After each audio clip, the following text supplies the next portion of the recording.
Hello, let me bring my mic a little bit closer so you guys can hear me. Hey, how's it going out there in the Black Gay Comic Geek land? Welcome to my safe Gaven, everybody. Thank you guys so much for joining me for another week and another live to talk about my favorite show of 2023 so far. Granted, it's still early in the year, but it's still nice to claim it. The Last of Us. If this is your first time checking me out on a live, because it seems like every week I get somebody say, hey, this is my first live. Well, thank you so much for joining me. But if that is you, it's your first time checking me out on a live, let me introduce myself. My name is Michael, the Black Gay Comic. I should do this. A Black Gay Comic Geek. I always say the things that I love to talk about on my channel has blood, sex, gore, and magic, or any variation of the four. So I like to talk superheroes, video games, comic books, action movies, sci-fi, fantasy, horror, animated movies, and of course I like to talk Black representation and queer representation.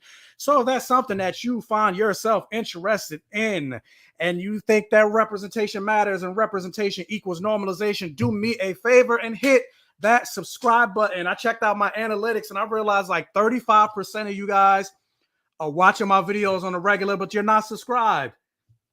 Hit the subscribe button. Come be a safe Gaveneer, which is what I call my followers here on the channel. And let's continue to grow this channel and grow this train. I am 40 followers away from hitting 7,500 subscribers. So let's hit that milestone.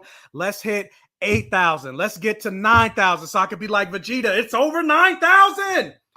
And let's keep this train going so I could be a full-time YouTuber. Like, wait a minute. I see we got a celebrity already here in the chat. I just want to let y'all know Mike will be playing me to the left. Says the person that I text her earlier today. She ain't even respond. I've been calling her, FaceTiming her. Anyway, I'm not even gonna go on that. I tried to get her on the live to talk about The Last of Us, and she be ignoring me. So don't play with your own pussy. Don't play with mine on this live stream. But anyway, with that said, guys, if you couldn't tell from the title of this episode, we're talking episode 7. This watching stream get demonetized. Well, look, you on a plane, like, who told you to travel? Anyway, let me not. Nobody gave you permission to travel. You need to get permission from me so you can be on my channel, be on my lives, because I love you, Sharonda. And you talk to my two boyfriends, Jonathan Majors and Michael B. Jordan. But anyway, as you guys know, I do not like to do these live streams alone. This person, I was on a live stream with him on Movie Files' channel. We had a little kiki, a little kindred spirit. And I decided, you know what? Let me have him on the channel, especially because, you know, every time I be on these lives, I'm usually always the only gay one here, the only gay one on the Black Gay Comic Geek channel. So I was like, I need to have more queer people on the channel. And so this person we met recently, he runs his own podcast. He is a horror aficionado. He runs the Horror Hour TV on his own YouTube channel, which when he first told me about it, I thought he said the Horror Hour TV. And I was like, yeah, well, get in when you fit in. Like, I mean, we all about our rotation sometime or another, but like I'm all about that rotation, Issa Rae Insecure reference. But let's bring on, and he can introduce himself even more, Yutaka. I mean, I don't know how to, like, I'm sorry to be am I one of the first few queer people on here? You're not the first, but okay, well that's good, because you're not. It's like you're like the third or fourth. It's not like I've had a lot. Oh, I'm the first. You lowered your standards. No, I did. But anyway, introduce yourself. Hello, my name is Yutaka.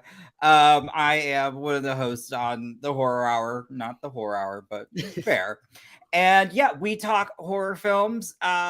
We do interviews, reviews, and we get gutted and rotted just like Michael does. So I hope I can keep up today. All right. So yeah, definitely check him out. I got links in the description below.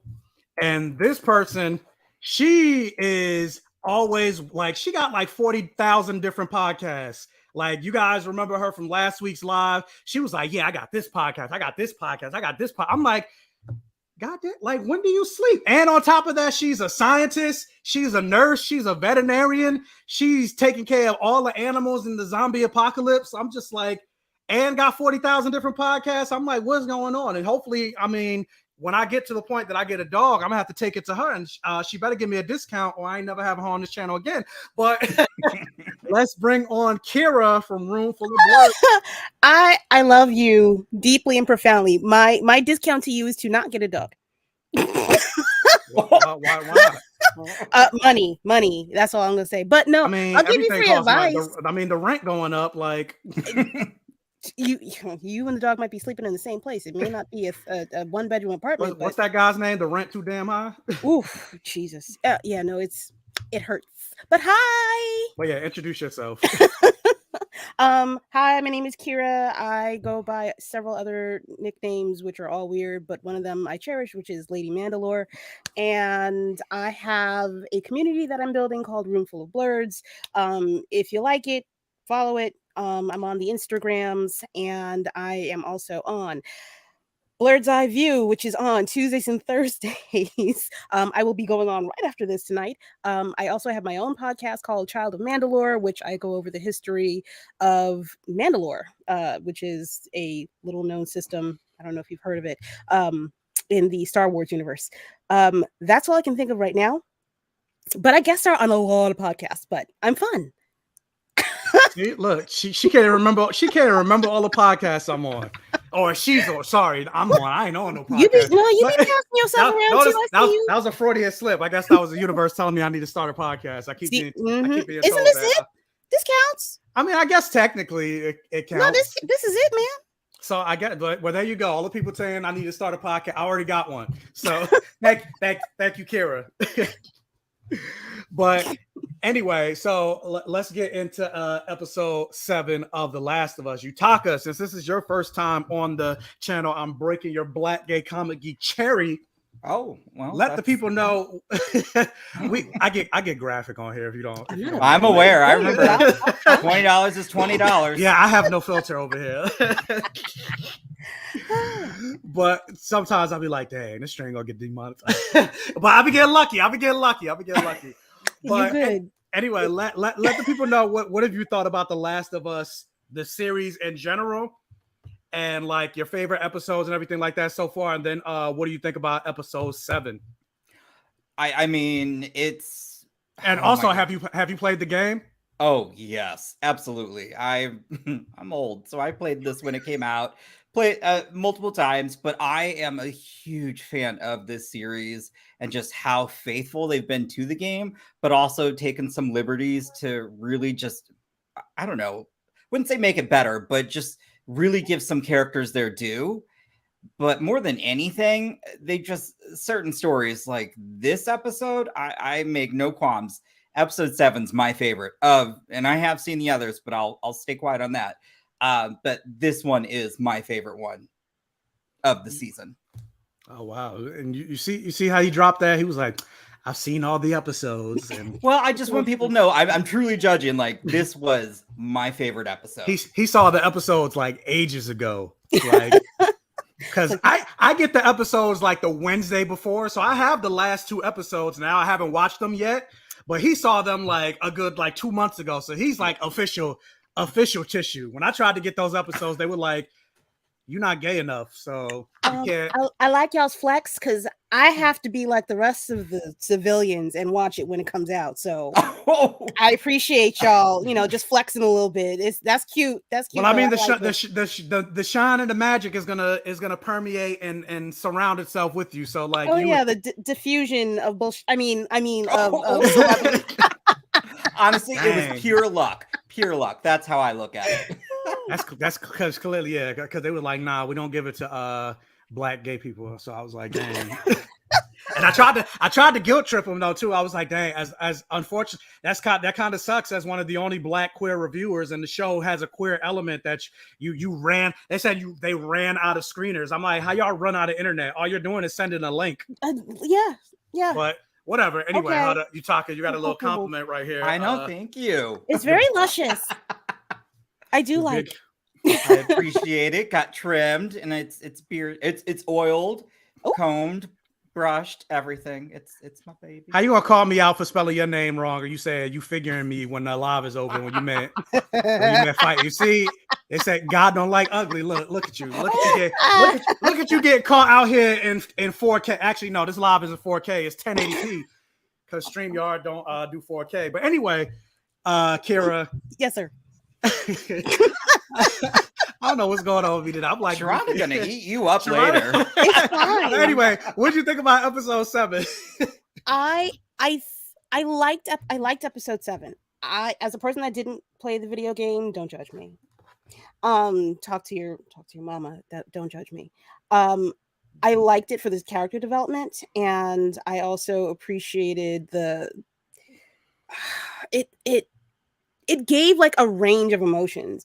First, for me, it was like frustration, it was confusion, it was, I know this is not going to end well, but I'm really happy for everybody in this moment.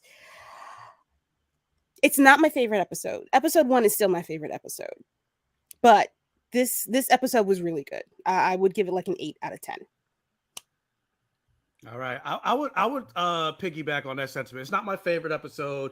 Episode 1, I think, is still my favorite, but I still did really enjoy this episode. And the thing that made me enjoy this episode the most wasn't even the episode in and of itself. It's the reaction that this episode is getting by the homophobes of the world. But we'll get into that a little bit later. It's clearly they did not play the game. Clearly, yeah. They did not. But even then, like, because obviously, and this is something that I mentioned, like, this show is not created for people that played the game. This show is created for the people that haven't played the game, because obviously they want to get a broader audience. Yeah. Otherwise, just play the game. But obviously they want to make the people that have played the game happy. That's why there's so many references, and that's why they're so faithful to the adaptation. But they're not making it. They're not making this for us. So just because people haven't played the game doesn't mean like, oh, I didn't know she was, like, who cares? But like, still don't be a bigot. Queer people exist, so queer people deserve to be represented. So like, we're here, we're queer, we're not going anywhere. So like, fuck you for your straight agenda bigotry. But anyway, speaking of, let's get into the gay episode.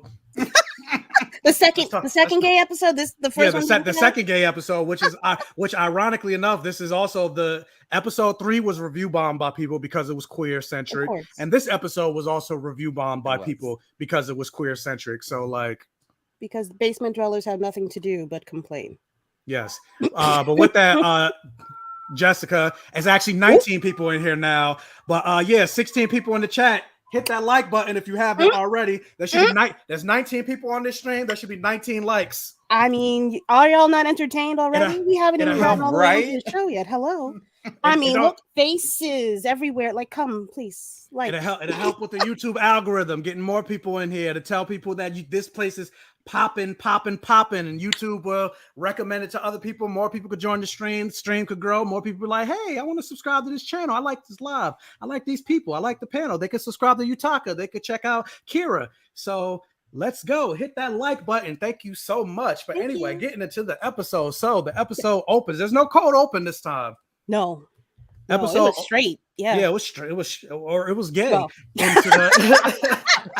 it was quite homosexual. Yeah, it was gay in. So Ellie she's in like gym class training to be the next Fedra agent, and she, you got to have your little mean girl moment with the bully, and you get more hints into this elusive Riley person that they keep mentioning. They first mention her in like episode 1.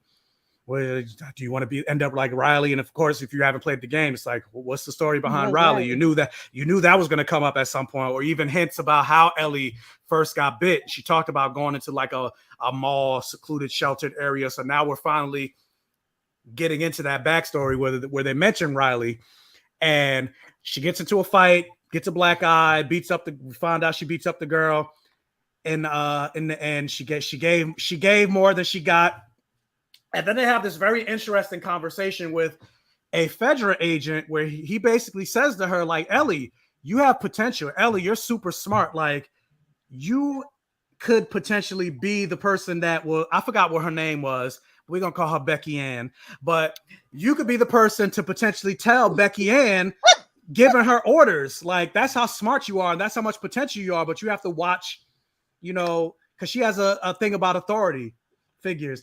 And I thought this was a very interesting conversation because jumping forward a little bit, and this is something that I credit Fantastic Frankie with, because I was like, you know what? That's actually a very good point. Yeah. So jumping forward, we find out that part of the reason that Riley left is because when you become of age, that's when you get your assignment for Fedra. And I find it very interesting that Riley is just as smart, if not smarter, than Ellie. I would say smarter because Ellie looks up to her. Yeah.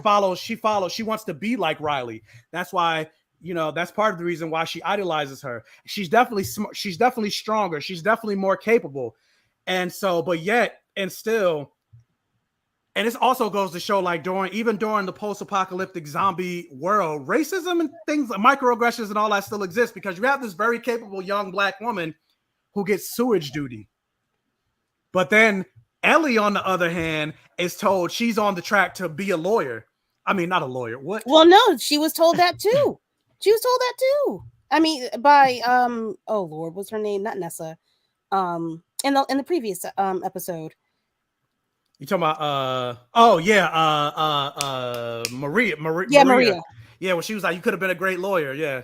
But she gets the co-sign too. So yeah, I guess I don't know, subconsciously remember that. But like, even still, like, that conversation of like having Ellie, that conversation happened only to find out that Riley was given sewage duty, and it's like, dang, like, but why though? Like, and it just goes to show, like, even when you are just as capable and just as qualified, you still don't go as far as you're never going to get to the top. Yeah, your white counterparts who aren't as capable, even in the zombie apocalypse world. And people that and it's very real. People think just because, you know, the world is ending and climate change has happened, all this other stuff, like racism disappears. Like, no, it doesn't. No, it doesn't. Even during 9/11, it was still happening. We didn't come together like they say the narrative is.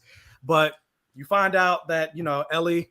But anyway, before I get into that, what do you guys think about? Like, is that something that you thought of? Kira, I'll start with you.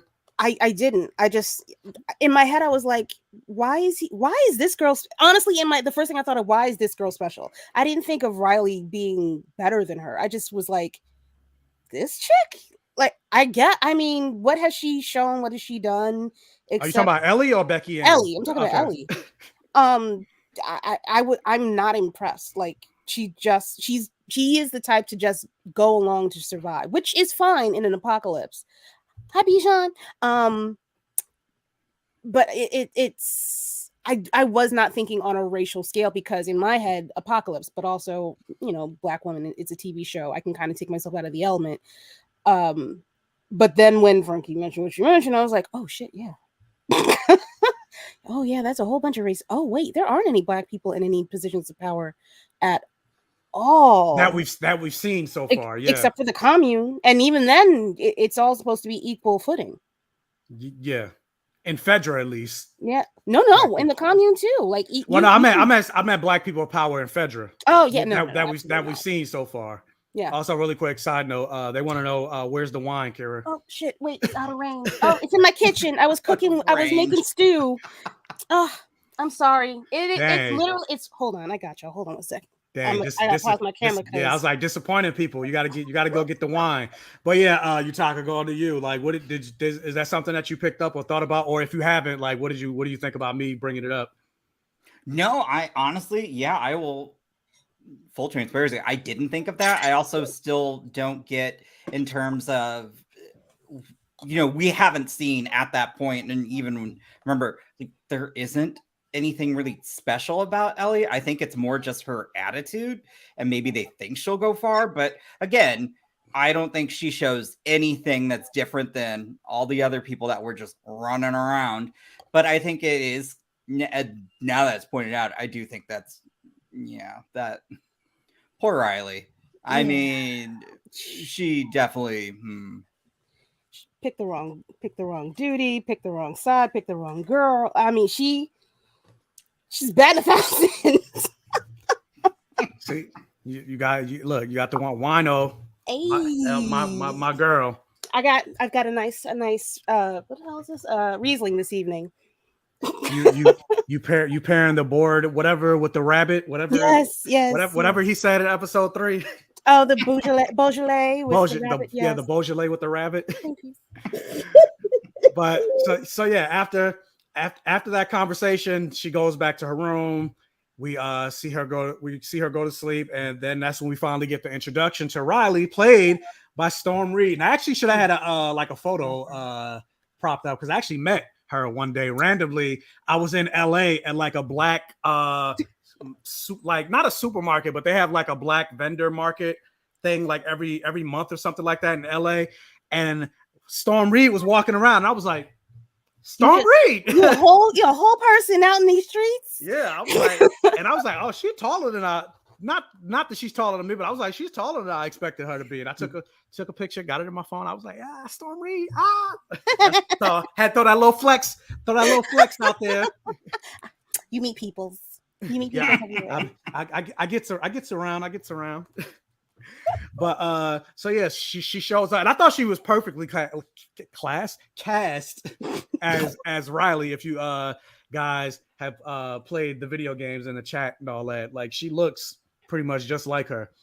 And so we see that introduction, and she comes, and we see like Ellie's upset, and because that's her best friend, and we learn later on that's something that she has a crush on and that she has feelings for. And yeah, because it's a gay episode. But what did y'all think about this interaction between Ellie and Riley?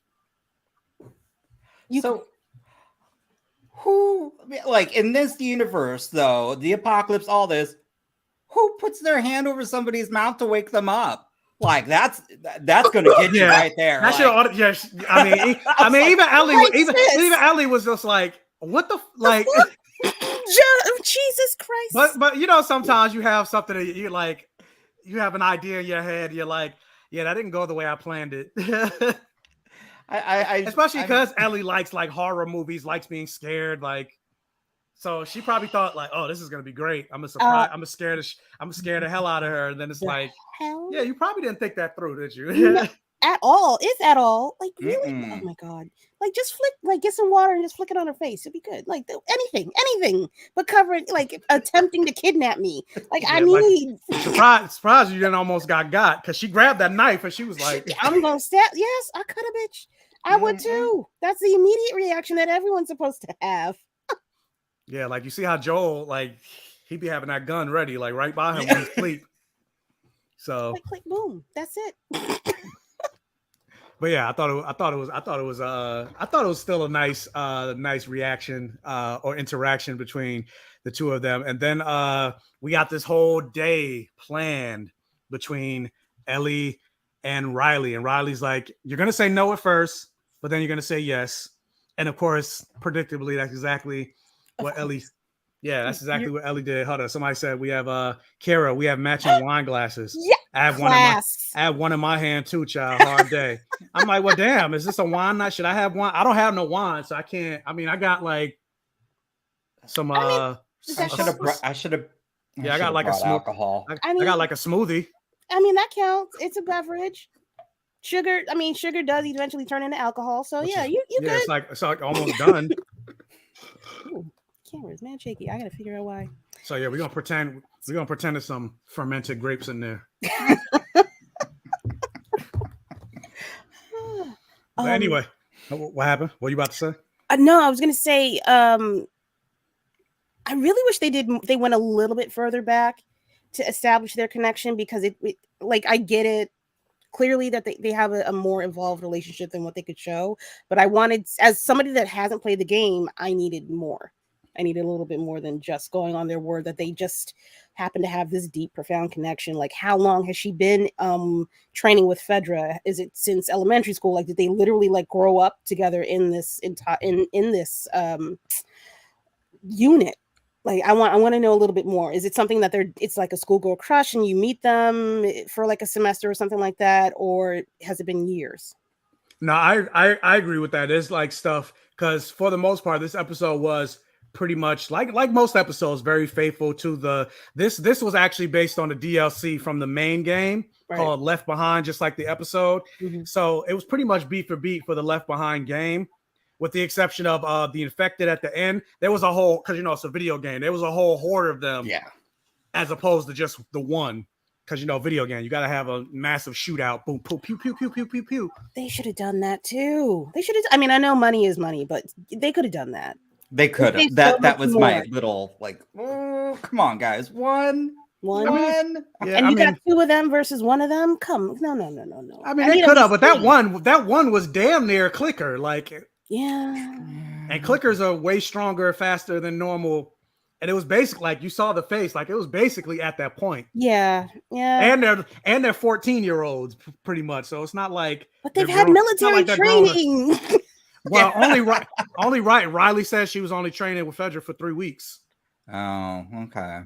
I didn't hear that. I need to go. Yeah, I didn't hear that either. But that answers. No, I believe it. So it's not like they have that much trairing. But you fell in love with this girl in 3 weeks? I mean, I know hormones. Hormones is raging. You 14. Like you don't remember falling in love with somebody when you was. Hell no. Oh, hey. I liked it a few people, but like to follow them to the ends of earth. No, I didn't even know. I didn't even know them when I was young. I was in love with Cisco and Justin Timberlake. So like. Okay, wait. Okay, I'm gonna show my age. See, look. You about to see? Look, Yep, Keanu Reeves got that green light go at a very young age. Okay, all right. Now you win. All right, now you got that one. So yeah, so hormones, right? And then and you in the zombie apocalypse. So like, who knows how many queer people you're gonna meet? And then technically, the world stopped in 2003. Yeah. And so when you think about the real, like if it's based on the real world, in the real world, homosexuality still was not really a major acceptable thing in 2003. Wait a minute. This was when JT was on his swag, not JT now. Not curly pro JT. Yeah, not man in the woods JT. Was this like ramen noodle hair JT? Yeah. Back in the day JT. Frosted tips. Sexy back JT. Okay. All right. I mean, I'll get somewhat of a pass. I mean, he had short hair. Don't talk about young Michael like that. I'm gonna kick both y'all off the string. I was gonna say anti-black, but Black History Month is. It don't matter. Every month is Black History Month. But I would have forgot what I was about to say. Being gay wasn't as openly accepted. Oh yeah. So yeah, 2003. Being gay wasn't as acceptable as technically it is now. Like you even think about because they even showed like George Bush was president right before this whole thing happened, and then you think about the 2004 election. Part of the reason he was reelected was because of the whole gay marriage debate. Yeah.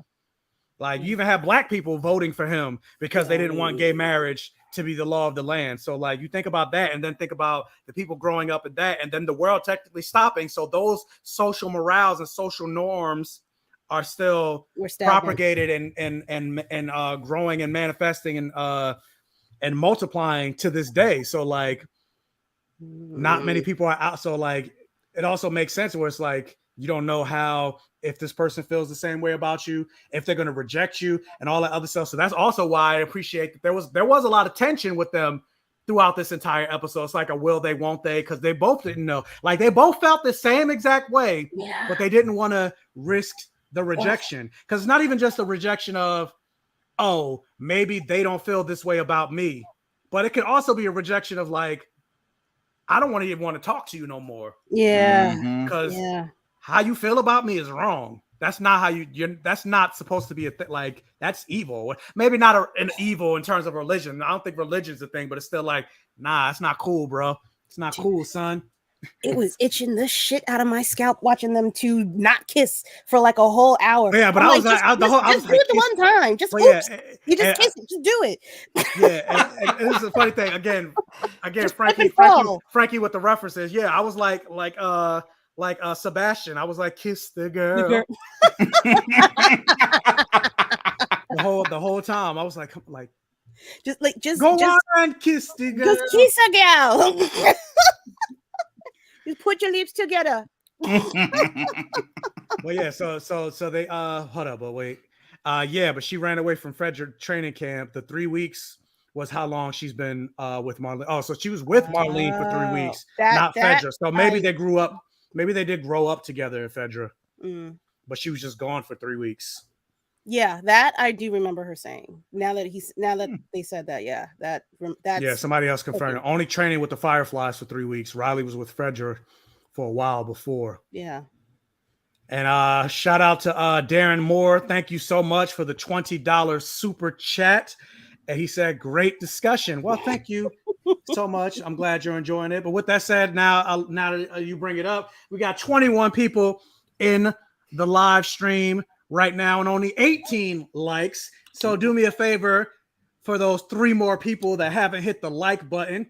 If you're enjoying the content, which I'm assuming you are because you're watching, do me a favor. Hit the like button. 21 people on the stream. Let's get 21 likes. Wait, it's 8:00 on a Thursday. You ain't at work. Go push that damn button. What are you doing?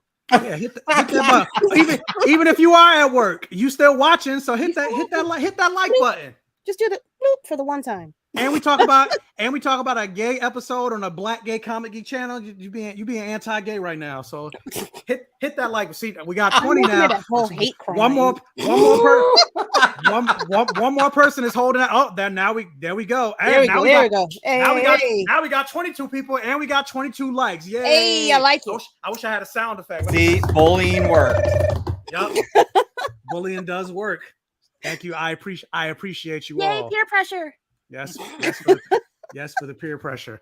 But anyway, yes, we are. We had 22 likes. Thank you guys so much for the likes, and thank you again for joining the stream. I appreciate. If I haven't said it more times than enough, I say it in every single video, but I'm gonna say it here. I appreciate every single one of you guys, gals, non-binaries, trans, everything in between, for joining me on the lives, for joining me on the pre-recorded videos, for comments and liking all of that stuff, because every opportunity that I've gotten, even to the point of getting this tattoo, my first tattoo on my arm, wouldn't have been a thing if it hasn't been for you guys. So actually really quick, because this is something I haven't done in a while. Let me take a little quick pause. Dean Hawkins, I see you in the chat. Jaden Mora, I think I said that right, or maybe not, but I see you in the chat. Darren Moore, again, thank you for the super chat. Sharonda, I don't see her commenting no more, so she's probably gone, but pay her weight. Thank you for joining, at least for the little bit of time, because I know Sharonda's a busy girl. That's why she don't want to join me on my live stream, because she's rude. But my best friend Jessica, she always joins me on my lives. Thank you so much. I always see you. I appreciate you. ATP 86, lol, y'all are wild. Trice P&M, I see you. Nate XD. What we got? This Black Gay Comedy. That's me. I'm not gonna give myself a chat, but yeah, Dijon Barnes, I shouted you out. But hey, how's it going? Kiana Wigglesworth, I appreciate you. And who else do we got? Did I call everybody else out? Pterodactyl Pie, yay for first tat. This will be first of many. I do plan on getting another tattoo on my back. I want to get my first name in Wakandan letters. That'll be next. What's with the face? I can't do tattoos. I said the same thing when I got this, but I'm like, dang, I like the way this looks. It's looking sexy. Right? It's looking sexy right here. I want to touch myself even more than I already do. But like, so I'm like, yeah, I want to get my first name in Wakandan on my back. Then like, I'm not probably on this chest because I have the tattoo on this side, but right here I want to get a quote from Buffy the Vampire Slayer. The hardest thing in this world is to live in it. Be brave, live. I want to get that quote on my chest. Oh, and then that's a good one. And then over here, I want to get the Buffy scythe, or should I get it over here? I don't know. I haven't decided yet. So let me tell you something. As per a few exes, you gonna cry. if you put it there. I'm not dissuading you. Oh from yeah, no, getting it. I heard right here is hella painful. I'm gonna get some like numbing cream. I'm gonna get some numbing cream or some shit. But I heard right here is hella painful. But I'm like right here, like my wrist get like right here. That shit, hurt. Yeah, it's called tendons, baby. That's tendons and nerves. Like the rest of it, I mean, I didn't like. It was all uncomfortable but like right here, I was like, like y'all got to quit. Like we got to take a time out because I don't want to punch nobody in the tattoo parlor. And then the last tattoo I want to get right here on my thigh. I want to get you know how I say the things I love in my strand, blood, sex, gore, and magic. So I want to get blood, sex, gore, and magic on my thigh. And those will be the only tattoos. Michael, why do you pick the most difficult areas? You have so many other places.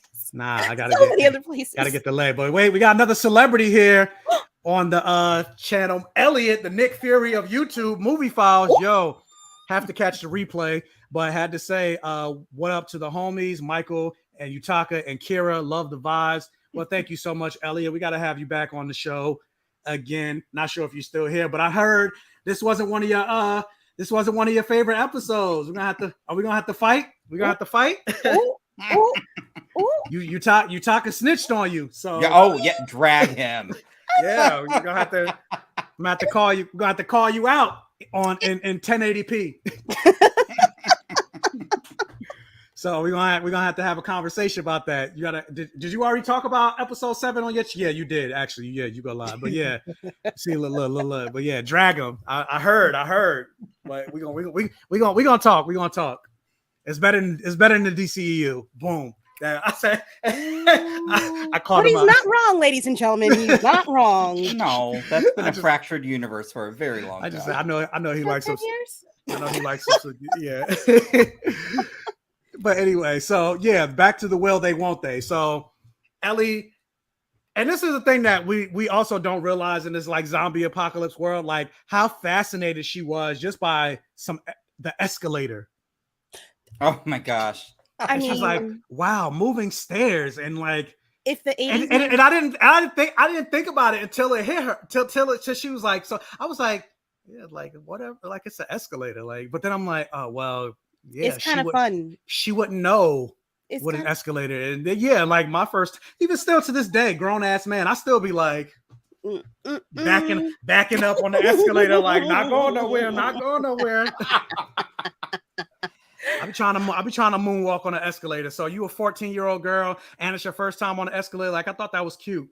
And then I thought Riley's reaction to that was cute because she wasn't expecting her, because that wasn't one of the wonders or whatever she said that she had planned.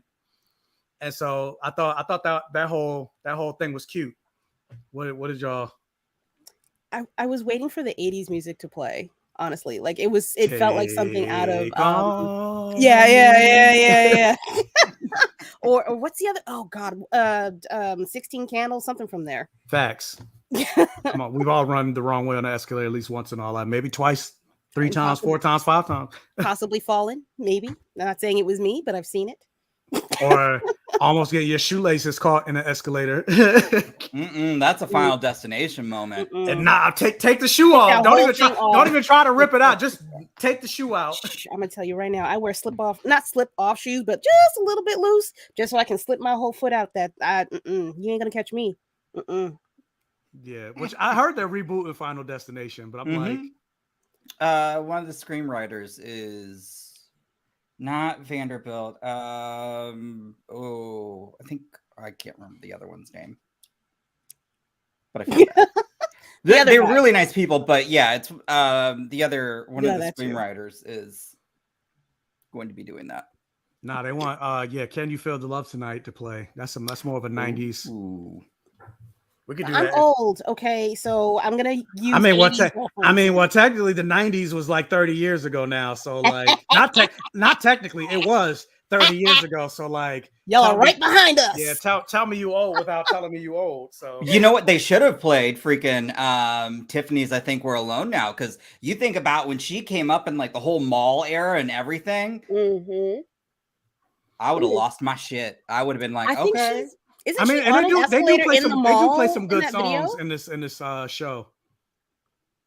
What happened? But I didn't hear you either. I'm sorry. I was like, they do play some good songs on this show. Yeah, they do. They do. They got a good. I wonder if there's a soundtrack out. Probably not. Usually, I think they come out with like soundtracks for shows or whatever Hmm. after the show is done.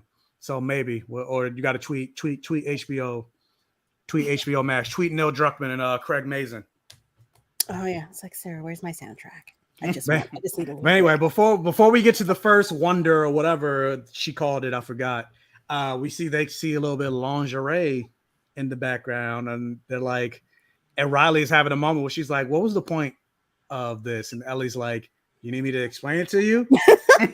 She's like, "I know what the point was, but like, what was the point? Like, it looks uncomfortable." And then like, I don't know if she was trying to flirt with her at this moment where she was like, "I'm trying to imagine you in this," and Ellie was like, "Shut up." And then Riley walks away, and then Ellie's like staring at it. Like, what did y'all think of that moment? Was she staring, trying to imagine herself in it for Riley, or did she feel insecure? Because she's not as tall as Riley. She's not as developed, even though they're technically the same age. I don't think during an apocalypse, if you don't have TV to rely on to give you negative images or impossible standards to live up to, you can imagine yourself in that outfit. I don't think there's any insecurity in my head. If I'm the way I'm thinking, there'd be no insecurity for me. I'd be like, I wonder, I want to know what it would be like to be in that. I wouldn't have the point of reference of TV saying how I'm supposed to be in it. So I would be genuinely wondering what I would be like in that outfit. Okay. Because sorry, that's the boring answer. Damn, sorry. Well, no, it's not a boring answer. Because I'm just thinking about it. Because I was going back and forth, and that's why I asked that. Because, and shout out to Bella Ramsey, but it almost looked like she was a little insecure. But then it also, so maybe it's a little bit of both. Like it looked like she was a little insecure. Or it's like, damn, like I probably wouldn't look good in that. But then also at the same time, oh, if I look like that, maybe would Riley really, would she feel some type of way about me? Like. Mm-hmm. Was she like? I don't know. So I don't know. I think you do want to think that you would look sexy in something like that. If that's if you want to think about it, then I would hope that she would think she would look cute in it for at least 30 seconds while she's trying to figure out how the hell you even put it on. Oh yeah, that is true. Riley, she's turning 7. She's about to be 17. Or was. And yeah.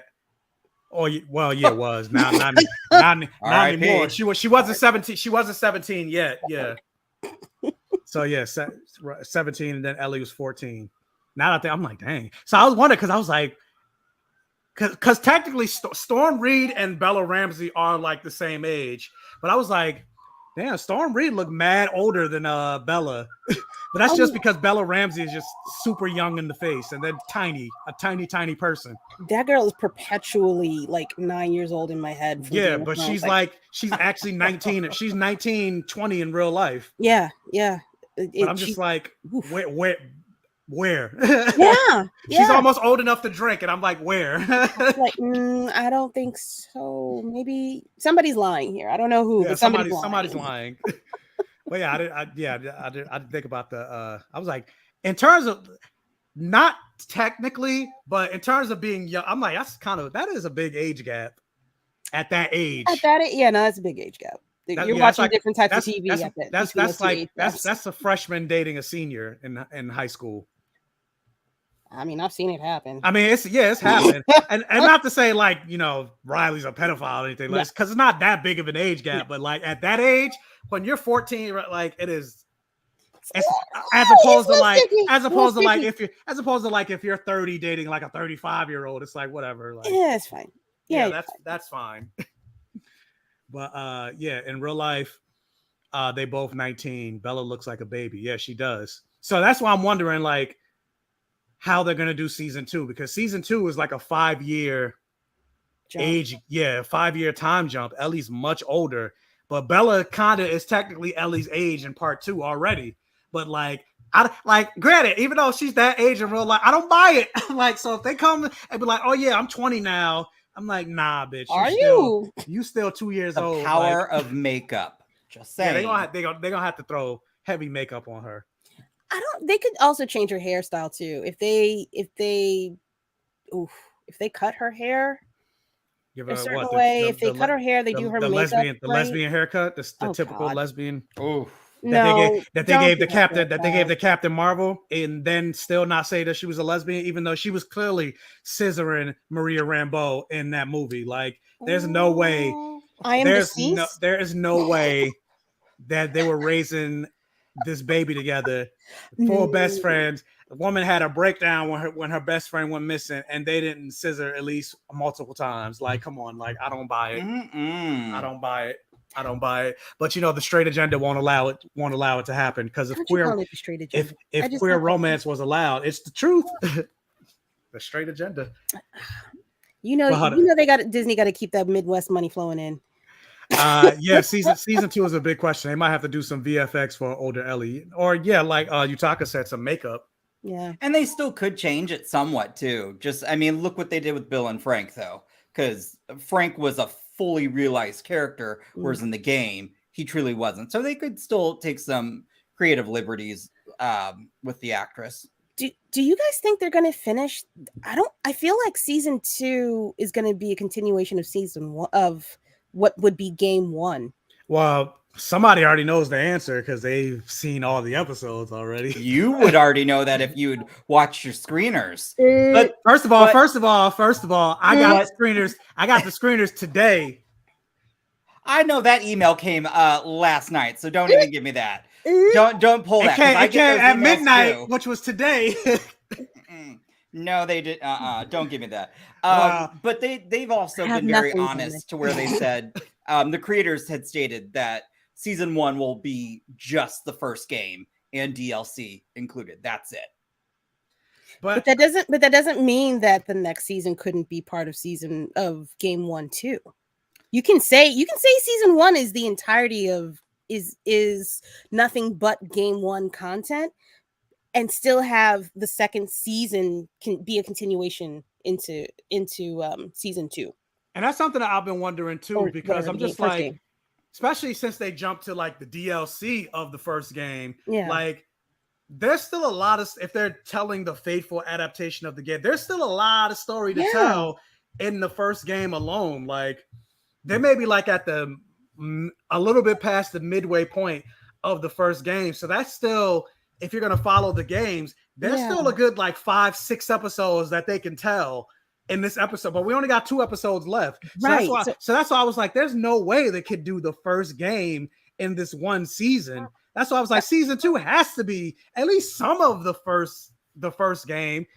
But I mean, I guess we'll find, because I was like, unless they're just gonna rush it these last 2 episodes, which I guess if they're saying, and I see you talking, making faces, but I'm assuming that's what they're gonna do, because like if they're saying the first game is going to be the first season, they're gonna have to rush these next, which I'm not gonna be a fan of. They're gonna have to rush these 2 episodes. They could extend it. They could make it like a 2-hour event for the last 2 episodes.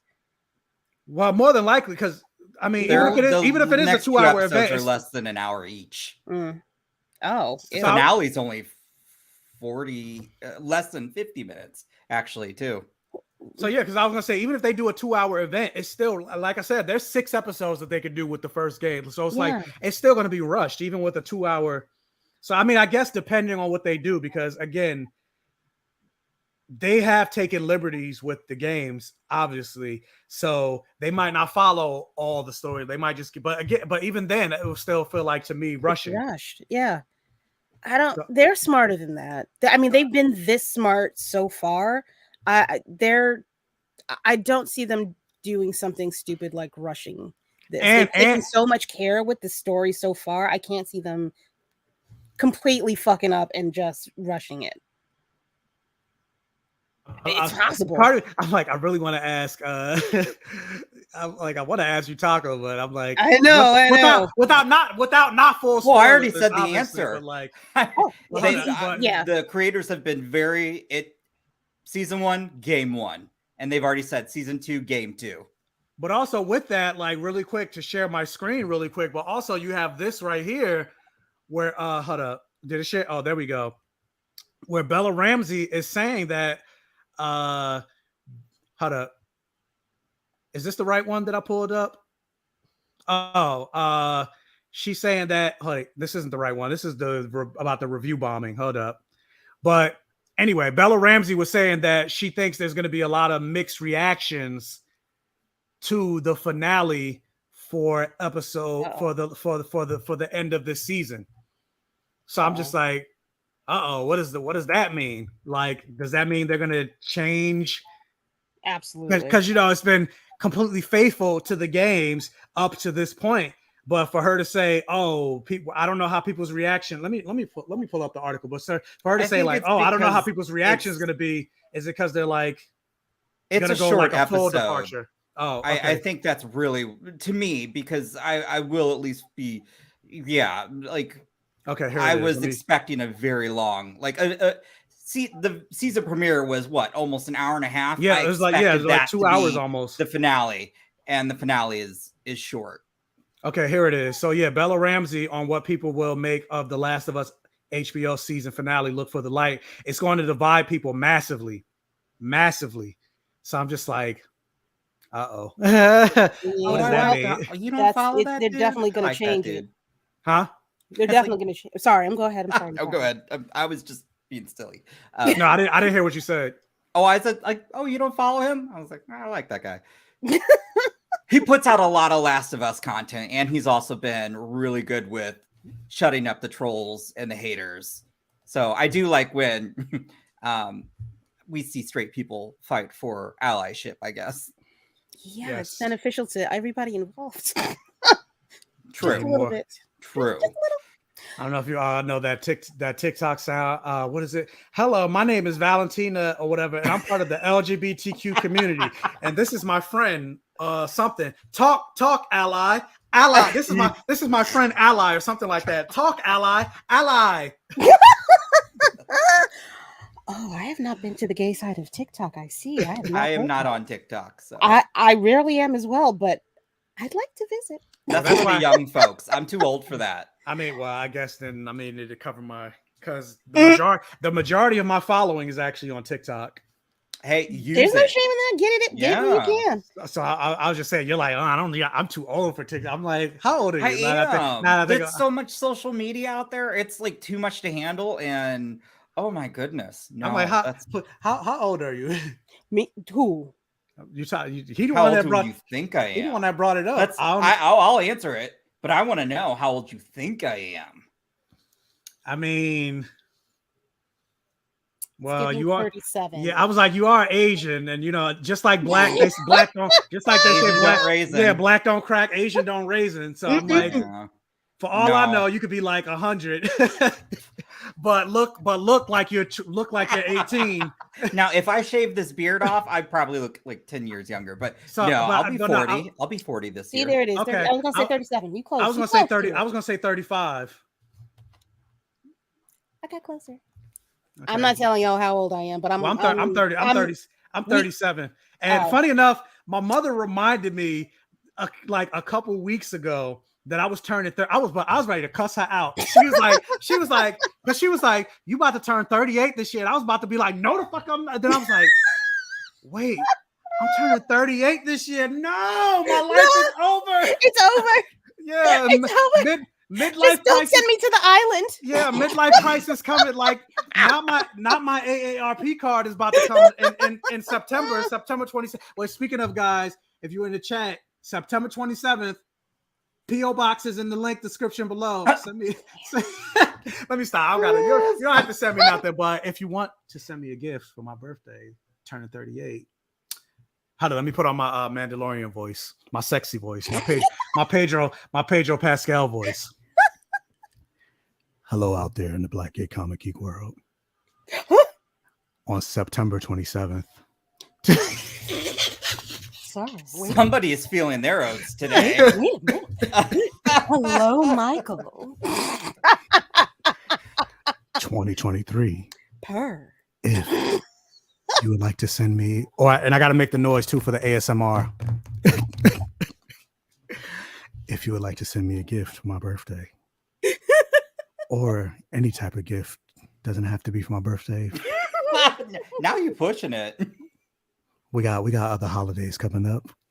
My PO box my contact me is in the link in the description box below. So hit me up and send me a note. Thank you. I appreciate all of you and I love you. Now back to our regularly scheduled program. This commercial is over. Wouldn't that be a damn thing if that's the reason why you got demonetized? Right? Because I'm asking for gifts. I'm soliciting gifts. Oh God. But am I though? I said I would appreciate it. You don't have to. My love language is cash. Because I'm like, is that any different? Is that any different of saying like if you like to leave a super chat, leave me a super like, and Yeah, you don't get people do demonetized that all the time. Yeah, you don't get demonetized for that. Which speaking of, I forgot to put this on. Your demonetization will come from some of the words you have said. Because you were just, spouting shit, like not even, you got to give them at least 5 minutes. I mean, you use coded words like scissor. Like I could be talking about I was like, no, YouTube. Material. I was talking about the cutting material because this is a construction channel. Sir, like ma'am, my best friend Jessica, she's into DIY. We're giving her some DIY content. Scissor. So YouTube, which actually YouTube, like all these, so we're speaking of, let me go on a quick rant really quick. I'm sorry, guys. I'm sorry. But people be loving when I go off on side tangents, even though y'all don't be super chatting me for that. They like this they had a whole episode where I was talking about my trauma of getting fired from an emergency animal. People were like, oh, I like this more than the actual review. I'm like, y'all better super chat me from reliving this trauma. Gotta pay my therapy bills. Yeah. But I say all that to say like these, algorithms and apps are like starting to piss me off because lately I keep being demonetized on videos where I'm like clean, like I'm not cursing on the video. I'm completely I got clothes on. I'm not shirtless like I am in some of my videos. I'm just talking. But yeah, like there's a video that I posted today on Instagram. I tried to post it on YouTube as well because for Women's History Month, I'm recommending female-centric stories and books and comics for Women's History Month. And so I made a video about this book right here, Artie and the Wolf Moon. And I started the video off by saying, are you interested in reading about black queer werewolves? What about a black werewolf family or whatever? And well, check out this book. Here's the synopsis, yada, yada, yada. Like I said, no cursing, nothing like that in the video. And same lighting that I got, and I tried to upload it on YouTube, and YouTube is saying this video is not suitable for advertisers. And I'm like, why? Is it because I said queer? Is it because I said black? Is it because I said black and queer? Like what in that video is not suitable for Black advertisers? History Month is over. You should have did it on the 28th. That's pretty much what it was. They're like Black History Month is over. So like, and then funny enough, the same thing happened to me on Instagram today. Like now I currently cannot monetize any of my my reels on Instagram until April 1st because a video that I posted last year, April 2022, which was fine up until today, suddenly got demonetized for whatever reason. And again, wasn't cursing in the video. I was talking about a queer anime that I just found out about. And I was like, hey guys, I just found out about this video, knew nothing about it. Let me talk to you about it. I'm only 5 episodes in. I want to bring it to you guys' attention because I'm really enjoying it. And the video's been up since April and it's been monetized since April. But suddenly today, they're like, this video has been demonetized and not eligible for monetization or whatever because it violates community guidelines. And so I did an appeal. And they're like, based on the appeal or whatever, we still determined that it's uneligible or whatever. And then so because of that violation strike, now I can't monetize any videos until April 1st. Like I'm on a punishment or whatever until April 1st, which makes absolutely no sense. Anyway, these algorithms are trash. You get monetized like that on Instagram. We're not, so I wouldn't know shit about that. But we also get demonetized because we say some filthy. You got David. But that's the thing. I wasn't even saying like I didn't even say nothing. And it's funny. And like the only time that happens is when I usually talk about something queer. That's usually when my videos get flagged. Anytime I mention queer content, like for May the 4th be with you in 2021, I just posted fan art of Finn and Poe kissing. They were fully clothed. There was no like. I like that fantasy. Yeah. That the storm pilot should have been canon, but they were fully clothed. There was no like naked stroking each other. There was nothing. It was just them kissing. Well, don't do that on the damn live. But I'm just making a point. It was just them kissing, and that video got banned for graphic on TikTok. That video got banned for graphic and adult nudity. I'm like, where? Wow. Jesus. So yeah, it happens. Like a lot of times, anytime I get flagged, it usually happens for posting queer content. That's funny enough.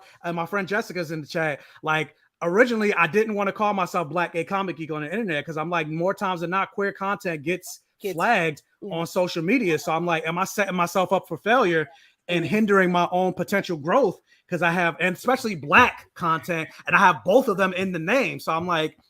But then I was like, but this is like, it tells you who I like this. It tells you exactly what you're going to get and who I am.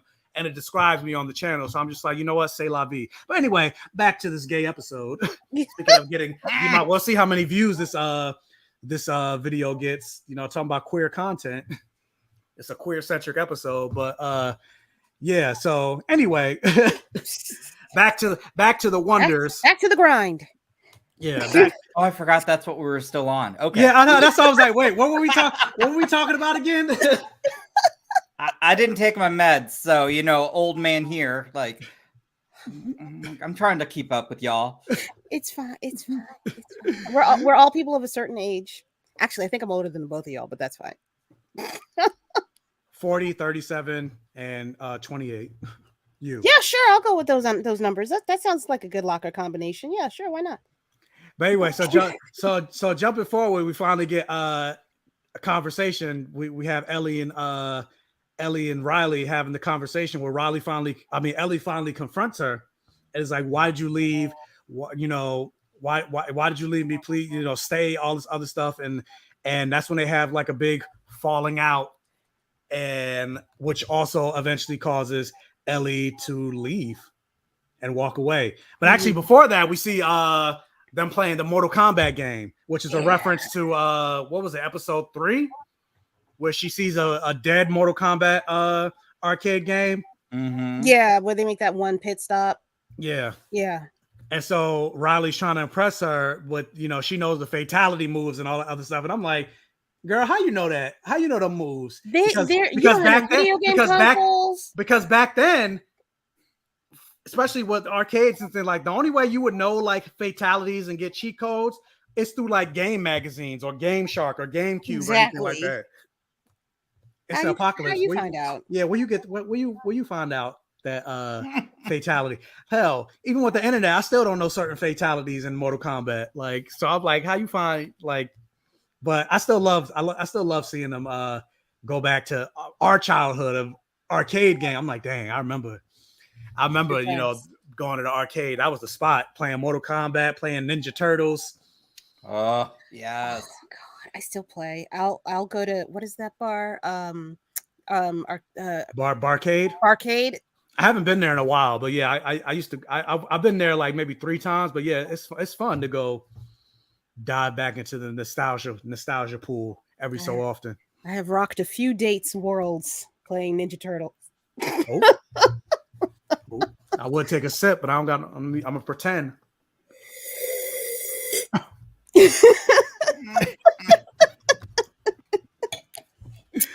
Yeah. But anyway, so they have the moment, the cutesy moment, and then they move to the next. That's when we jump to the argument. What did y'all think about this whole like blowout? Do you think that do you think anybody was justified? Do you think they were both justified? Like,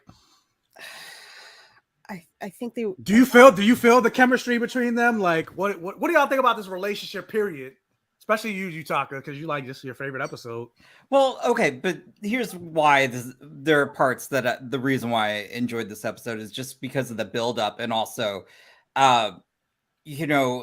taking back to the episode where Joel didn't think he was going to be good enough and he thought he was going to fail, and she's talking about how everybody leaves her. So I really enjoyed the fact that we kind of got to see when Ellie wasn't as jaded in a sense. And so she was building that relationship. And so I do feel there was that tension. And I think they were truly friends. But I think even in a shitty world, they were still able to find something, even if it were friendship. So I felt when they were truly arguing, they were both pissed at each other. But I mean, clearly Fedra is effed and should be taken down. But I also think, Fireflies may also have extreme measures. So I think both felt justified, but both I think are not looking at the grand scheme of things, in my opinion. And then but also, fuck Fedra though. Yeah, but then also on the flip side, though, not everybody in Fedra is evil. Like, for example, like you have these two factions of Riley and Ellie. Like, now that Riley is joining the Fireflies, technically that makes Ellie her enemy. So when you get to the moment where she sees the bombs that Riley was making, and part of the reason that Ellie gets pissed off is because she's like, were you going to use that on me? Mm-hmm. Because we also go back to the first episode, we saw what those bombs can do. It almost killed Tess when it blew up that building. Yeah. And so how many quote unquote innocent people that are under Fedra have the Fireflies killed? True. Or innocent Fedra agents thinking they're just doing the right thing, or just thinking this is the only way to go, or like feed it into the propaganda. Because you saw Ellie like kind of it's like, no, well, Fedra's doing good, or Fedra's helping, yada yada yada. She's like drinking the Kool-Aid, but then on the flip side, Riley's also drinking the Kool-Aid of the Fireflies. So like, I mean, they're both wrong. There's no, I mean, they're both wrong. They're what is it? Two sides of the same coin. It's just one wants things in one particular way. I mean, I feel like the Fireflies would eventually become Fedra. It's just that they would be persecuting the people with opposing views. They're both the same organization. Just one has, I guess, funding, and the other. And I mean, we kind of saw a version of that in episode 4. Granted, they weren't the Fireflies, but they were an oppressed group of civilians under Fedra that took over to liberate the town, but then ended up being just as brutal, if not more, than Fedra. So like, sometimes absolute power corrupts absolutely, and then sometimes the ends doesn't always justify the means. Yeah. And poor Riley and Ellie, these kids don't stand it. Well, clearly they didn't, because we saw, Ellie did because she's immune, but we saw that technically Ellie was lucky because she should have got which which we do see happen after the big blow up in the fight. Ellie eventually comes back. We see they pan to the infected. It wakes up, which part of me kind of wonders, because they reference that Riley's been there for a while. She's been stationed there for a while, so that's why she always knew about this place. So it wasn't like she just happened to come across it. But I'm like, and then on top of that, we saw the infected. It was basically almost a clicker at that point. I think they mentioned like it takes 2 years to become a clicker once you're infected. So I'm like, was it 2 years or 24 hours? Wait, what was the time period for them? Well, no, you become infected in like a day or less, depending on where you're bit. Like if you're bit on like the closer you're bit to your brain, the faster you change. So like, I think the least amount of time is like 4 hours or something like that. Oh, but then if you're like bit on like your foot, like your big toe or something like that, it could take like 48 hours, 2 days or whatever. So you change into an infected within a couple days or a couple hours, but the metamorphosis to go from a regular infected to a clicker to a shambler to a blow, all that other stuff was we saw the bloater in episode 5. Like that takes several years, but a clicker is like 2 years. So clearly that thing's been sitting there for almost 2 years because it was almost a clicker. So I'm like, and then people have been there. Riley's been there. So I'm like, why is it only just waking up now? Clearly, I'm like, them kids was mad fucking loud. They were loud. They were mad loud. You didn't tell me they weren't loud before. Like clearly, this is a Firefly base. So like they had bombs. So they had to set up bombs and build all that other stuff. This is not the first time they turned that generator on. So I'm like, true. Maybe. That's still a huge mall, though, too. That's the only thing about this episode that made me go like, I don't know. Why is the thing only just waking up now? Yeah. I mean, if Riley didn't have anybody else to talk to while she was down there, or it was the Fireflies that were down there, you're not talking into hee and giggling and running up and down escalators, the whole time. You're supposed to be on lockdown. When she wanted to show off and flex for Ellie. So I kind of believe it. I guess that makes sense. See, that's why I got y'all on here. You're there for pleasure as opposed to like work. When you're working, you're not Yeah, you're not playing Mortal Kombat, but I mean, she gotta have. Well, then again, I'm like, nah, she had to play Mortal Kombat before because she knew the cheat code. Yeah. You don't find those just laying around during the apocalypse everywhere. That's facts.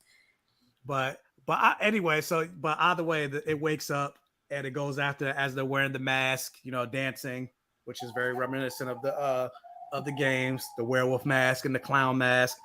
But then we finally get, kiss the girl, which I'm like, dang, just the one, like kiss again. Like, I mean, if that's everybody, I feel like that's probably their first kisses. No, it definitely was, but I'm just like, do it again. Like,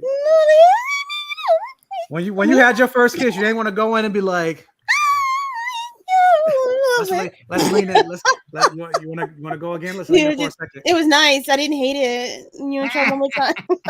which is exactly Riley's reaction, because Ellie was like, "Oh, I'm sorry," because again, they don't know about each other. Ellie just couldn't help herself in that moment because she was feeling herself. They were dancing. They had to, ooh, there goes my shirt up over my head. But like, she had a case of the Caucasian when she was dancing. Oh. She did. She did. Leave them babies alone. Not everybody's got rhythm. Well, I was like, it's the apocalypse. Like, you couldn't. There's no music anywhere. Yeah, there's no music. That is very true. There's no way to learn. No, there's no way to learn how to clap on beat. Except for that, but outside of that, yeah. There's no church going on. Like, praise him. Praise him. So, but I mean, but now that I'm like, she do got the Walkman though, so she could have practiced. I loved that. Took me back because I felt real old. I'm like, I remember having one of those, and that was the coolest thing ever. Yeah, Walkman, then the CD player, having to carry a bunch of CDs with you so you could swap them out. Or even when you go on a road trip or get in the car, you got to make sure you got like a whole pack of the whole CD, the CD case. So you can always swap between. Then you like trying to find you like at the red light trying to hurry up and flip to try to find the CD that you're looking for, or the struggle. Or you listen to when you buy a whole album on cassette tape, but you only like 2 songs, and the 2 songs are nowhere near each other. So you gotta like listen to one song, then you gotta fast forward to find the next song. You press play, you're not there yet. Force to find the exact moment to hit play. You're still not there yet. You fast forward again. You went too far, so now you got to rewind. You didn't go far. Like, y'all don't know the struggle of just hitting next or hitting that 10-second button. Having to watch TV live. There was no DVR. There was no TiVo. There's no streaming. If you missed it, you got to wait till the summertime for reruns. And then even then, it's not a guarantee that particular episode will re-air. The struggle. Hopefully it re-airs. Yeah, y'all don't know our struggle. But, Mother has lived. But Nate has said, think of Fedra as martial law, last of the government keeping control over everyone, and Fireflies as resistant anarchists keeping people free. Yes, that's the original incarnation. But like I said, absolute power can corrupt absolutely. So think about episode 4. Granted, they weren't Fireflies, but they were trying to liberate their people, right? And then they ended up being just as brutal and dictatorial. Is that a word? Yeah, dictatorial. Yeah, dictatorial as Fedra was. Even like killing. They're like, oh, we're not going to kill the collaborators, and then she was like, kill them. Oh my god, she cracked me up. I know people hated her, but I was living. Nah, Cordyceps Kathy, I was glad she had to go. I don't know what it was. Apaka Karen, she needed to go. I can't. Not Apaka Karen. Jesus Christ, that's a good one. I'm gonna keep that one. That's going in the banks. Now, my favorite was somebody, Dust Daughters, who is a person that has been with my channel, subscriber to my channel for a while. She called her Cordyceps Kathy, and I was like, that's my favorite. That's my favorite. That's my favorite one. I love that Cordyceps Kathy. But speaking of Cordyceps Kathy, after we get the kiss, because happiness can't last forever in a zombie apocalypse horror show. So after they have the kiss, that's when Cordyceps Kathy shows up. A real Cordyceps Kathy shows up and interrupts their intimate moment, and drama happens. This was the video game moment comes out. You got to get your gun. You got to hide. You got to. So they're trying to take out the infected. They finally do. Ellie got that knife, stabs it, only to find out Riley got bit in the hand, and we find out Ellie got bit. Man down. Man down. Dead girl walking. Oh And no. so now we know the origin of Ellie finding out that she was immune. And of course, which I'm glad they didn't end up doing, because Riley was like, we got two options. We could take ourselves out, or we could just wait it out and take ours, let somebody else take us out. Yeah. Because either way, at the end of the day, we're all gonna die. Mhm. That's something that we can't escape. It's just about how we die, how we're gonna die, and what we do in the end. So I did like that reference and speech that she gave, and then also like, no matter what, even in this moment, we don't quit.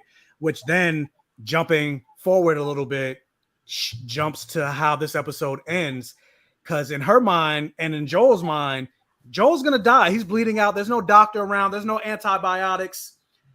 There's nothing around. Like, he's gonna die, and to the point that he told Ellie to go back to Tommy. Yeah. Because this is gonna be the end. Like, this is the end for me. But you see in this episode where she gets that what made her go back, because we don't quit. Yeah. And also she's remembering Riley and all that. Like, everybody's left me. I'm not gonna let this happen again. Like, I'm gonna do whatever like what she said at the end of this, that like, you better not fucking die on me, Joel. Mhm. Like, what she said, I'm fucked without you. So she's like, no, I'm not gonna quit. This is not going to happen again. So it kind of irks me when people are like, oh, this episode was another flashback episode, and it was filler. And it was like, no, it wasn't. It was I don't developing. think it was. This is Ellie's story, and you're getting more backstory to Ellie. You're learning more about Ellie, and it pushes what made Ellie go back at the end of this episode. No, it was definitely... we don't quit, and it's a full motivational drive for Ellie's entire character. So like, y'all be using that words and don't really know what it means. It wasn't filler. Anyway, it was like episode 1, but Ellie's episode 1. That's how I looked at it. Yeah.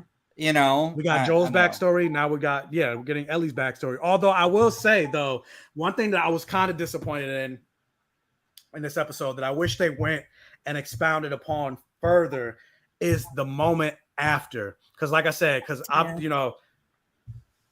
the moment that Ellie realized that she was immune, and then also referencing, what was it, episode 5, where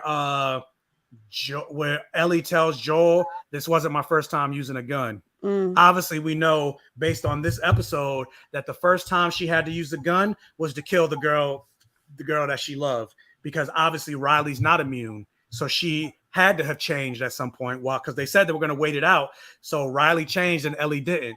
And obviously Ellie's still alive, so she had to have used that gun on Riley. And so part of me wishes we got to see that moment of the change, of Ellie realizing, oh shit, I'm not changing and she is. Yeah. And getting to see more of the survivor's guilt. Because the first time she would have gotten it was with Riley. Why did I survive and she didn't? Then Tess, I got bit again and Tess got bit. Why did I survive and she didn't? Now we got Sam, he got bit, and this time she tried to put her blood on him, but again it didn't work. Why did I survive and he didn't? So I think it would have driven that point home a little bit more if we would actually have seen the change and seen her have to take out the love of her life, basically. You don't think people would have been like, how many times do we have to see this girl beat this disease? Like, it doesn't, like, I think they made a smarter choice by not showing it. Like, I definitely wanted to see the completion of it, but I get why they may not have shown it, because they have kind of driven that point home in at least 3 or 4 of the episodes so far.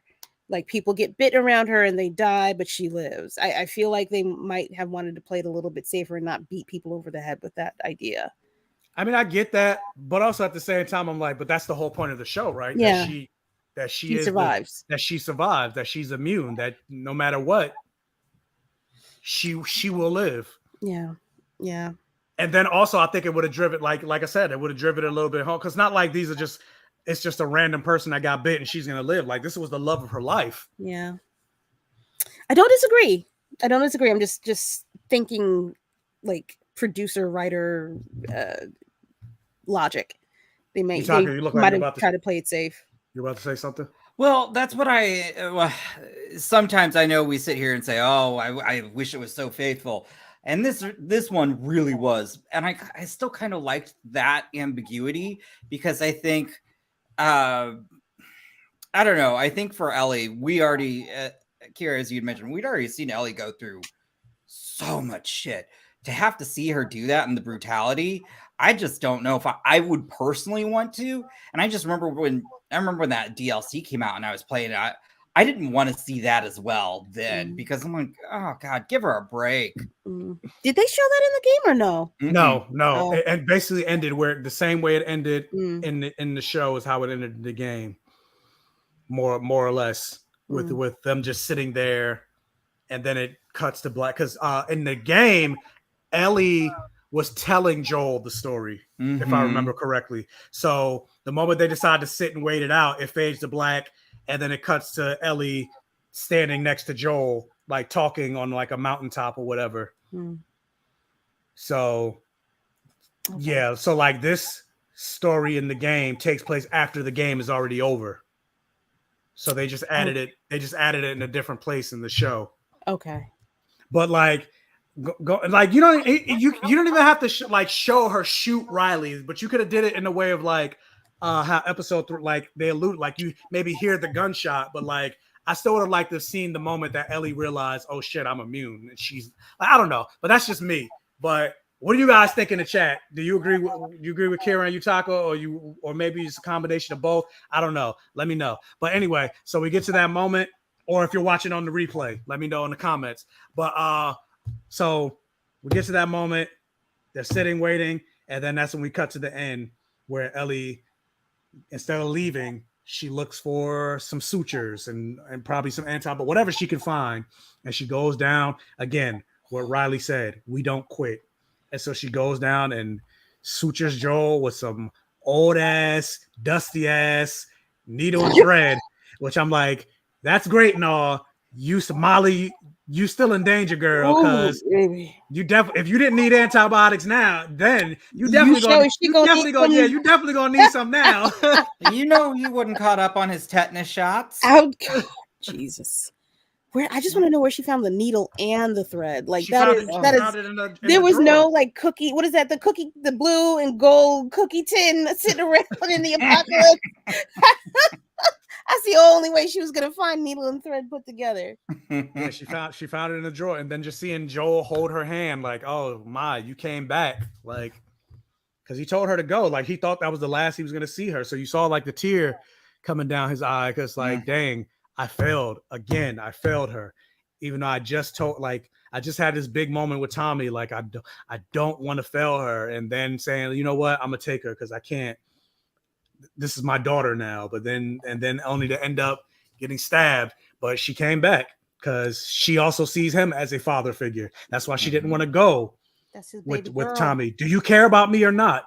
So you're seeing more of that evolution between Joel and Ellie. So, and that was the end of this episode. So yeah, what final thoughts about this episode? And I know you already know about episodes 8 and 9, but now you got me though disappointed with you saying it was hella short. I'm like, oh man. You can look at the run times and see that. Yeah. I'm not looking forward to that final season because it's going to be like 3 years before they put out the next season. I think they're going to rush this one because of the hit it's become. Yeah. I'm surprised she didn't try to burn it for. I mean, where was she going to get the fire? I don't think they had a lighter because we haven't seen Joel or Ellie smoke. I don't know if that's actually very true. No. Yeah. Or dip it in some liquor, something somewhere. But then again, I haven't seen anybody except for what the that's why I said I'm like, if you didn't need antibiotics now, you're gonna definitely need it now with that dusty needle and thread. Oof, God. But it still helps. He's at least still not bleeding out. But yeah, they're gonna need to find some antibiotics like real quick. I'm like, if anything, I don't think y'all could be that far from Tommy. Go back to Tommy real quick and be like, we had to come back. I needed antibiotics. Let me stay here real quick. Let me rest. No, they're kind of far. I think I remember them saying how far away it was. I think they said it was like it was at least. I'm getting two numbers in mind. It's either a day or 5 hours in one. You had to go another. You had to go another 5 hours to get some antibiotics. Stop off somewhere. Do like a smoke signal or something like. I know there's no cell phones in this world, but like do something because the horse is gone, right? Or they still got the horse. Horse is still there. Uh-oh, she disappeared. She said I don't want to be here no more. Oh, she got caught up in this. She got caught up in the zombie apocalypse. I was like, oh, so wait, so no, so they rode on the horse for 5 days. So it's even further. Oh yeah, no way Ellie would have survived 5 days on her own. She back. I was like, dang, the cordyceps virus got you. Like, what happened? That was extremely rude. What was that? I didn't even touch my anyway. That's why I was like, damn, she left. Like, what happened? I was like, damn, she got tired of the stream. I was like, damn, I was about to end anyway. Like, not to cut. I was about to end mid sentence. Damn. I was like, dang, I was about to end it all. She was like, nah, I'm over this. I'm about to finish my wine and call it a day. Like. Ooh, I can't answer that one. Do we feel the show is better than The Walking Dead, or is it? I mean, I definitely think it's different. I know a lot of people try to compare it to The Walking Dead, but I think the biggest thing that makes this different from The Walking Dead is there is a level of hope in this show, and the fact that there is a cure, a potential cure. There's even if not a cure, there's at least somebody that's immune. Yeah, and with the way genetics works. Even if they're not able to replicate the vaccine, if Ellie's born immune, eventually somebody else down the line is going to be born immune, and then somebody else down the line is going to be immune, and et cetera, et cetera, et cetera. It's going to mutate. Maybe if Ellie has kids, her kids will be immune. So there's a level of hope, whereas The Walking Dead, it's hopeless. Yeah. No matter what, you are going to be infected. Even if whether you're bitten or you die a natural death, you're going to wake up a zombie, like that's it. Like it doesn't matter. Yeah. So I think in that sense, like this is the new normal in The Walking Dead. There's no end in sight. Whereas in this, there is an end potentially. There's hope. There's a light at the end of the tunnel. Maybe. Yeah. Look for the light. I didn't finish The Walking Dead. I didn't finish it out. I fell off when Glenn died. Same. I was like, I can't. I fell off on season 3, so. Oh, dang. I mean, I know it happened. For me, that's what it was like. Season 2 and 3, I was like, that was like peak television for me. Yeah. R.I.P. Glenn. Jesus. Yeah, and then also I do feel like The Walking Dead will tend to take like episode 3 where Frank and Bill were in the room, like they took the pills and they died. I feel like The Walking Dead would have showed them. Yeah, probably. Yeah. So I feel like showed them as zombies, or just showed them like on the bed? Showed them on the bed dead. Oh. No. Because I do feel like they take the more gratuitous, or not as poetic. Because the way this show ended, it was a more poetic route by not showing it, just showing the window. It was a more poetic. It was a more poetic ending, and kind of like did them justice. And like ended them on not a positive note, but a more. I still think it's positive. They had how many years together? I was gonna say a kind of positive note without like seeing the tragedy of the dead bodies, just seeing the window to say, oh, they lived a great life in this house. But yeah, The Walking Dead, I feel like they would have showed it. I don't know. I think they would have been super cheesy and like just showed them hugging and then kind of panned away. I don't think they would have stayed on the dead bodies. Not for that, but not for that theme of episode. Like I think they would be more inclined to show them as zombies afterwards. Even then, like on the second episode. But I'm like, even then, I still feel like that's like terrible. Yeah, I mean, it's yeah. I don't remember the seasons. I just know whatever season it was that Glenn died is. I know I officially fell off after they killed Carl. I was like, okay, Which I heard about that too, and I was like, "That's a choice." Like, isn't he supposed to be the one to take on the match? Especially after like when they mentioned that Rick was leaving, and I'm like, "So you killed him? Now what? now what? Like, all right, whatever. Anyway, but yeah, I didn't need to see them unalive on the bed. Yet it was definitely a better way to end that episode. Yeah, I agree. Yeah. But anyway, so yeah, that was the end. That was the end of the episode. So next episode we get, I don't know. I didn't watch the trailer or whatever for the next. But I do know Troy Baker, who was the voice of Joel in the game. I think he's finally showing up in the next episode. So I believe this, and I don't know if I'm spoiling anything, but I believe this is the sea people, if I can say it that way, are involved. The sea people? The letter C. Oh, yeah, I know what you mean. Yes, yeah, okay. Wait, what? People that like meat. Oh, yeah. I know what you mean. Okay. I don't know if that's. When you said sea people, I was like, Ariel? No, I know. That's why I was like, no, the letter C. Letter C. I'm like, look at this stuff. Isn't it neat? I sure would like to taste like, some human meat. Yeah, I was like, I played both games. I don't remember any people. I don't remember Avatar: The Way of the Water. Like, It's a little different. Yeah. So yeah, the sea people. The sea people. Mm-hmm. But yeah, so we'll get again. Even think about that. I'm like, it's only 2 episodes. Like, even when you get to that point in the game, there's still so much more game left. So how are you going to wrap it up in these 2 episodes? But anyway, with that, give your final thoughts on what you thought about the episode, what you thought about the season. Where would you rank this up? I mean, Yutaka already said this is his favorite, but Carol, where would you rank this episode? Oh, I still give it an 8. I give it an 8 for character development. Well, I meant like episode 1, 2, 3, 4, 5. Oh, 6, 7. Jesus. It's gonna be Yes, it is. A 5. It's a 5. It's a 5 out of what we've seen so far. It's a 5. Wait, you mean you put it in ranking? It's 5th place. Okay. Oh, okay. Let me see. For me, 1, 2, and 3 is still like in that exact order are my like top favorite episode. Or maybe it might be 1, 2, 7 now. I don't know. Come back to me. I do love watching. No. 1, 2, and 3 is still my favorite. 1, 2, and 3 is still my favorite. So 1, 2, 3, 5, 7, 6, 4.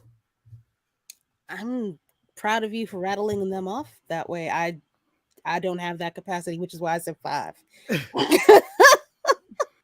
Well, there you go. Sorry, what were you saying? Oh, yeah, I already forgot. Well, that's the end of the stream. Yeah, like there. So, my favorite thing, I love watching people react to the 3rd episode though, because they're just ugly crying. So if you ever need a good pick-me-up, just go out there and look at people react to episode 3. It's hilarious. I'm sorry, it's terrible. I shouldn't say it. It's hilarious because I love when people will just like ugly cry, and there's some really good ones out there. I mean, yeah, I was watching Elliot's live, and he was crying at episode 3. And I was like, he dang. Teared up. But there are some people I was like, out damn, there my heart like, because I'm not crying at all. Like, well, I didn't tear up. I want to say by the 3rd time, I think I did kind of tear up. But then when I watch Elliot, I was like, oh God, I'm kind of tearing up because he's tearing up.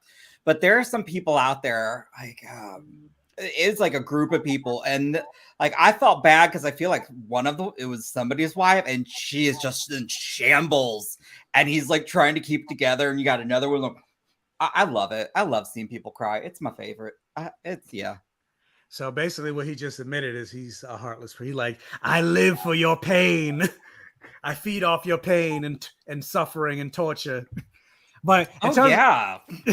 I mean, while we are watching The Last of Us, it's all about pain and suffering. Like, I'm not. I mean, you run the horror hour, so there you go. Like, there's nothing wrong with that. Like, there's some good thing, and this is a good show. Quality. No, well, yeah, actually, this is actually a really good show. I think it's an excellent show. I would say almost exceptional, if not exceptional. I mean, I was one of the ugly criers. 3 is still my favorite. 3 is really good. I mean, I don't see any show beating this except Succession as my favorite of the year. Really? This show. I don't know what else is coming out this year, but like, I mean, and I haven't seen Mandalorian season 1 yet because not season 1. Sorry, I just realized. Oh, what I sir. said. Season 1. I'm like, I've reviewed every season. Duh. But I haven't seen episode 1 of season 3 yet because I haven't watched Boba Fett, and so I just watched Boba Fett, which also, guys, that's why I haven't posted my review yet. So I just finished Boba Fett today, and then I went to sleep, and then I started going live. So after I'm done with this live, I'm gonna watch episode 1 of Mandalorian, and then I'm still gonna go to sleep, and then I'll record my review for that tomorrow. That's fair. That's fine. But yeah, I don't think. I mean, as much as I like Mandalorian, I don't think it's gonna overtake this show. And then I'm thinking, what else is coming out this year in terms of shit? If Interview with the Vampire comes out, which I know it's not coming out to next by maybe 2024. If season 2 of Interview with the Vampire comes out this year, then maybe that will overtake this show. Or if season 2 of Sandman comes out this year, which I doubt because they haven't started shooting yet. Have they even announced when they're going to start? They've announced the season 2, but they haven't announced when they're like starting to film or anything like that. But yes, as Beyonce said, 10 across the board, which I'm like, I'm still trying to get Renaissance tickets, but I don't know how this is gonna work. Like I'm gonna have to start. Still haven't got them? I haven't. I mean, clearly. I was about to say, wait a minute. I'm gonna have to start selling feet photos on OnlyFans to be able to get, because Beyonce is going on tour, Janet is going on tour, Jill Scott is going on tour, Pink is going on tour, SZA is going on tour. Like I want to see all of them. I don't have that kind of money. I don't have that kind of money. That's why I said I need to go on OnlyFans and sell feet photos because like I've got money, but not for that. I want to see every student loans. No, I want to see every single one. Fuck student loans. I ain't paying that. I need Bernie Sanders to become president so he can finally forgive the student loan debt. Because you must love fantasy because I do love, but it's been they kept pushing back. They've been pushing back the payments for 2 years. I'm like, if y'all could push it back 2 years, y'all might as well just cancel it forever. Yeah. Has anyone seen the Wolfpack on Paramount Plus yet with Sarah Michelle Gellar? As much as I love Sarah Michelle Gellar, and let me turn my you can see Buffy the Vampire Slayer, all 7 seasons and all 5 seasons of Angel over there. I'm sorry, it's a spinoff of Teen Wolf, and I can't. I'm only watching it because they gave me screeners. And yeah, well, there you go. And I've also said, because I looked up, because I was like, I don't hear anybody talking about Wolfpack, and I looked up like some of the reviews, and I've seen like some of the reviews aren't that good. They're like, and people like Sarah, but they're like, this is not a good show for. She deserves much better than what this show is giving her. Yeah, I completely would definitely agree. Like, it didn't get good for her until this last episode, and then it still doesn't get any better. Especially with this being her return to like the supernatural genre. I was like, yeah, we deserved better. She deserved better. And I'm a Sarah Michelle Gellar stan, like Cruel Intentions, Simply Irresistible, Scooby Doo. I Know What You Did Last Summer. Like, I loved her in which people didn't watch, but Ringer. I really liked Ringer, but that show was not for CW. Like, it was a poor network choice. But I thought the story and I thought her acting of playing the twins was like great. And I was hella mad that it was that ended up getting canceled. But like, yeah. But I'm a Sarah fan. But what I tried to watch it, but the special effects are bad. Yeah, I mean, well. You would think considering Paramount Plus don't really have any shows, they would put some money into like they're really their only show. And they're about to lose a couple more because I think, what is it? Discovery is about to end. This is supposed to be their final season. And Picard's, that one's going away too. They got money. They definitely got money. And then they're about to do a whole Avatar: The Last Airbender studio. So like, they got like that might be where the money's going. They got like 3 movies coming out, shows, spinoffs, all that stuff. So. Yeah. Oh, okay. Well, good for them. But anyway, Yutaka. I look at Paramount Plus and I think beautiful gowns. Like, let the people, if anybody joined in late when you were introducing yourself, let the people know where they can find you. Oh, this is where my co-host are better, but at the Horror Hour TV on Instagram, Twitter, YouTube, and yeah, we just have some really rotted, gutted content out there because apparently people love that. and interviews and reviews. But Yes. Follow not the horror hour, but the horror hour. I mean, you could follow that. Yeah, you can follow that, but you won't find something else. Yeah, you won't find Yutaka there, but No. or maybe. Absolutely not. No. But Kira, let the people know where they can find you. You Look, can she don't even me... know. She don't even know. She got so many podcasts. You can find me literally in 30 seconds as soon as I close this window on Blurred's Eye View, as they started at 9 p.m. and I didn't realize what time it was until just now. On Tuesdays at 8:30 and Thursdays at 9 p.m. I also have a chat room that I hold on an app called Fanbase every Saturday at 9 p.m. Eastern Standard Time. I also have an Instagram page called Roomful of Blurs, which is right there. I also have a podcast called Child of Mandalore, which is on Spotify, Apple, Google, your great-grandmother's backyard, anywhere you can find me. And I am on the TikTok as Child of Mandalore as well. I think I'm on some other things, but that's plenty. So yeah, guys, be sure to check them out. And you already know where to find me because you're on my channel. But with that said, I haven't seen Creed 3 yet. I was supposed to see it on Monday, but then it was a snowstorm here in New York. I was not trying to leave the house to go. So I was like, you know what? I'm gonna see it with the regular folk at the movie theater. So oh well, thank you. You mean with the common people, the peasants, with the commoners? Back when like how I used to do when I was a normal girl. So I'm gonna see it this weekend. So with that said, I'm gonna drop my review for Creed 3. I'm gonna eventually drop my review for The Mandalorian episode 1, season 3 when I finally watch that. It's March is gonna be a busy month because you got Scream coming out. So that review is coming out. Dungeons and Dragons is coming. Shazam is coming. John Wick 4 is coming, which I'm excited about. I've loved all the John Wick movies, which if you haven't seen John Wick, definitely check them out. They're all on HBO Max. So it's gonna be a busy month. So make sure you hit the bell notification button. So anytime I post a video, you are alerted. If you're watching on a replay, make sure to like, share, comment, interact on this video for the All Gay Rhythm. Hit the like button and stay tuned for the next live, whenever that is, sometime next week for episode 8 and 9, or episode is it together or is it just it's just 8. Would they just gave critics and everybody 8 and 9 too in advance for like reviewing and all that, but it's still, unless they changed it. But I thought it was because Succession doesn't come back for like 3 weeks, because there's a week in between it ending and Succession starting. Look, just she's like, whenever. It's gonna be sometime next week. I just don't know what day, because obviously you gotta deal with people. Hey, are you available to this day? Are you available this day? You last minute ass is really I'm very last minute. He's like, can you do this? I'm like, well, I'm already several beers, if not like I'm drunk. I'm a little bit tipsy. Just a little bit. This is a little bit right now. I'm just gonna tell you right now. I mean, you had a whole thing. But to be fair though, it's also because I'm like, I don't know, I'm just last minute. But anyway, because I was like, I should go live today or whatever. But then I'll ask other people. But then also I'll ask people, and then they'll be like, oh yeah, I'm good. But then the day before, then the day of, they're like, oh, I can't do it. And I'm like, fuck, like I need to get other people. Like anyway, it's a whole thing. It's a whole thing trying to find people. So that's why I said whatever. So it's gonna be sometime next week when we'll talk about episode 8. And then just follow me on TikTok and Instagram for all my Women's History Month posts. And with that, we are out.